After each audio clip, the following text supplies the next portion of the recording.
ঢাকা বিশ্ববিদ্যালয়ের শিক্ষার্থী পরিবহন খনিকা বাসে হামলার ঘটনা ঘটেছে।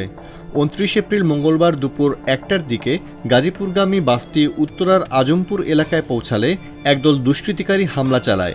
এই ঘটনায় অন্তত ৫ জন শিক্ষার্থী আহত হয়েছেন। আহতদের স্থানীয় ক্রিসেন্ট হাসপাতালে ভর্তি করা হয়েছে।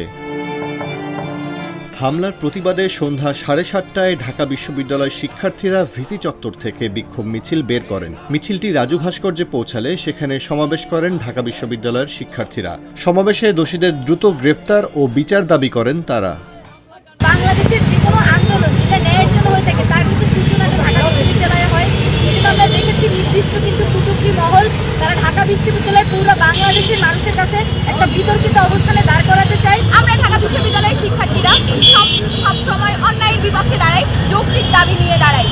আমাদের শিক্ষার্থীদের উপর আজকে যে হামলা হয়েছে আপনারা সবাই দেখেছেন, যারা আমাদের শিক্ষার্থীদের উপর এবং আমাদের ড্রাইভারের উপর, আমাদের মেয়ে শিক্ষার্থীদের উপর হামলা করেছে, আমরা এই তীব্র নিন্দা জানাই। ঢাকা বিশ্ববিদ্যালয়ের প্রশাসন এখনো পর্যন্ত এমন কোনো পদক্ষেপ নেয়নি যার ফলে তাই এই শিক্ষার্থীদের নিরাপত্তা নিশ্চিত হবে বা এটি বিচার কার্যে তারা এখনো কোনো ধরনের দৃশ্যমান হস্তক্ষেপ তারা এখনো করে নাই। টোকাই এবং থার্ড ক্লাস যেসব হামলাকারীদেরকে গ্যাস করে বিভিন্ন দল তাদেরকে কাজে লাগায়, সেসব একটি মহল এইখানে আমাদের নারীদের উপরে, আমাদের ড্রাইভারের উপরে, আমাদের শিক্ষার্থীদের উপরে হামলা চালায়।